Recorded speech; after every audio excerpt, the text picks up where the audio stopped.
What if I told you that the Great Pyramid of Giza has the ability to concentrate electromagnetic energy? Yes, you heard that right.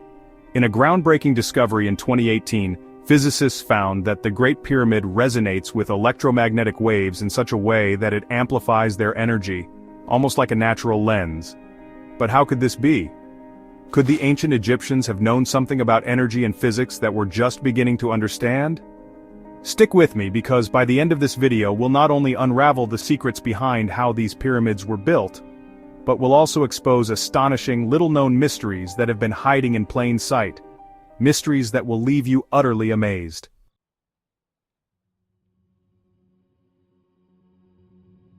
The Great Pyramid of Giza, the largest of the three pyramids, is made up of over 2 million limestone blocks, each weighing several tons. Some of these blocks, made of dense granite, weigh as much as 90 tons. And yet, the Egyptians had no cranes, no iron tools, and no pulley systems. So how did they transport and place these giant stones with such precision? Historians have been debating this question for centuries. The answer seems simple enough, yet the solution is shrouded in mystery. How could an ancient civilization, with none of the technological advancements we take for granted today, manage such an extraordinary feat? The question remains, how were they able to build the pyramids?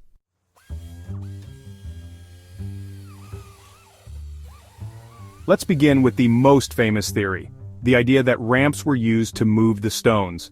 The most accepted model suggests that large ramps, either straight or spiral, were constructed around the pyramid.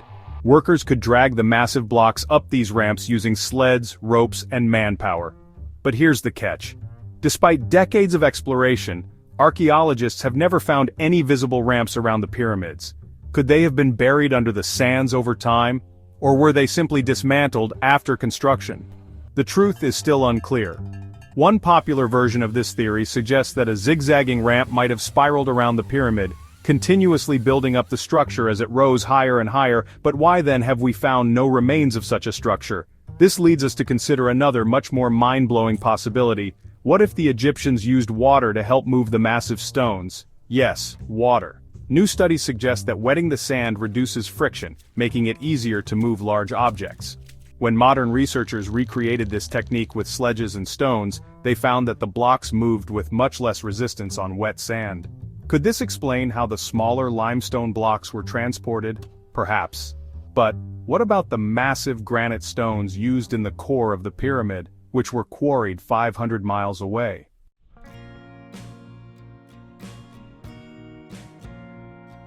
In one of the most groundbreaking discoveries in recent years, researchers uncovered a long-lost branch of the Nile River, hidden beneath the desert sands.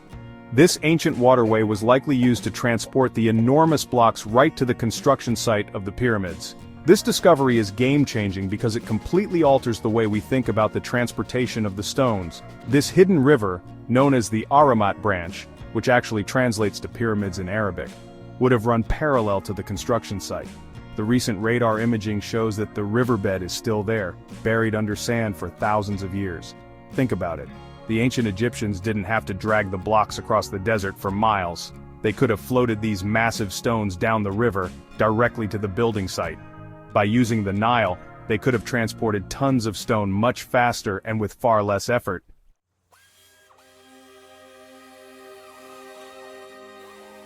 Before we dive into that mind-blowing mystery, let's hold off for just a moment. Trust me, you won't want to miss this next chapter. Let's talk about the people who built the pyramids. For centuries, we were told that the pyramids were constructed by slaves, but archaeological evidence now suggests otherwise. The workers were highly skilled laborers who volunteered for the job, driven by religious and cultural beliefs. They were not slaves but rather craftsmen, engineers, and laborers working for the pharaoh.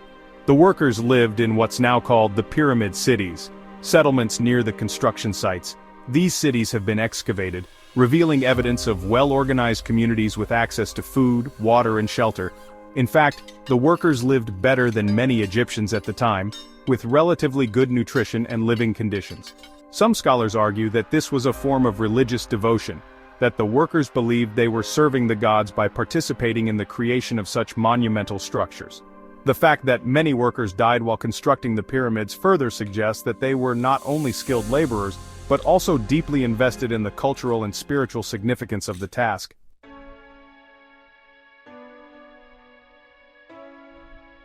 Why build these monumental structures in the first place? The answer lies in the ancient Egyptians' belief in the afterlife. The pyramids were not just tombs but sacred pathways to the divine.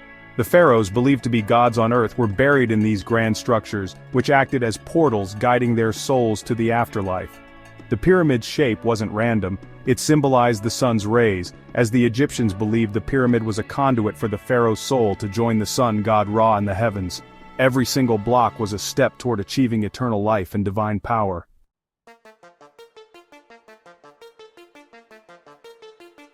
Now let's dive deeper into some of the most astonishing mysteries. The Great Pyramid still holds secrets that continue to challenge our understanding of ancient knowledge. From its ability to focus electromagnetic energy to its perfect alignment and advanced mathematical principles, the Great Pyramid seems to be far more than just a tomb.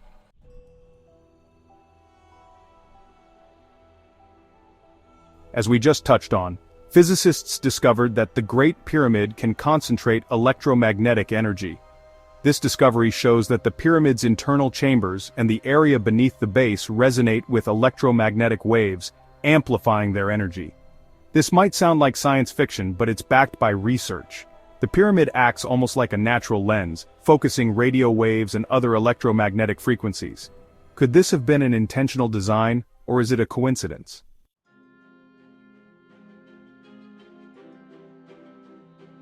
Another mind-blowing feature of the pyramid's design is the use of a mathematical constant that appears everywhere in nature and architecture. The ratio between the pyramid's height and half the base closely mirrors the golden ratio, approximately 1.618. But that's not all. The pyramid's dimensions also encode approximations of pi and Euler's number, E, two of the most fundamental constants in mathematics. Could the pyramid's builders have applied advanced geometric principles that we still marvel at today? If you're fascinated by these mysteries, don't forget to hit that button and to Noesis Corner, and check out the description below for all the resources, articles, and sources behind these astonishing revelations. We dive into the unknown, exploring unsolved mysteries and amazing discoveries from around the world. Make sure to watch till the end for more hidden secrets of the ancient world.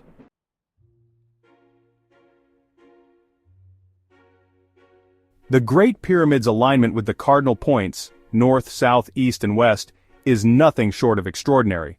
But how did the ancient Egyptians achieve this with such precision? Engineer Glenn Dash proposes that the Egyptians could have used the fall equinox to align the pyramids. On this day, the sun aligns perfectly with the equator, providing a natural tool to track a straight line. Could this simple method explain the pyramid's extraordinary accuracy?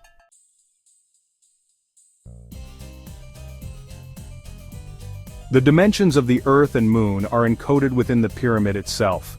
Researchers used the Pythagorean 3-4-5 triangle and found that the pyramid's proportions reveal the Earth's diameter, 7,920 miles, and the Moon's diameter, 2,160 miles, with amazing accuracy. Could the ancient Egyptians have had an intuitive understanding of the Earth and Moon's sizes long before modern science?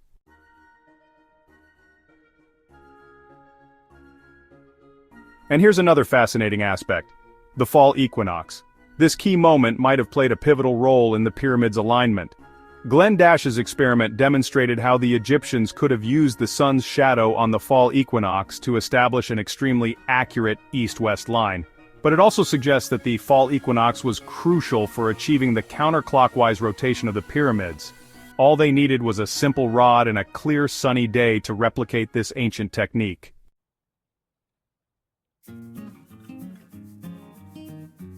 So, what have we learned?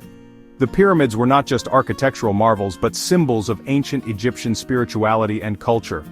From hidden electromagnetic properties to advanced geometric design, every new discovery challenges our understanding of what the ancient Egyptians were truly capable of. Are these discoveries mere coincidences? Or did the ancient Egyptians possess knowledge far beyond their time? Let me know your thoughts in the comments below. What other mysteries do you think the Great Pyramid is hiding?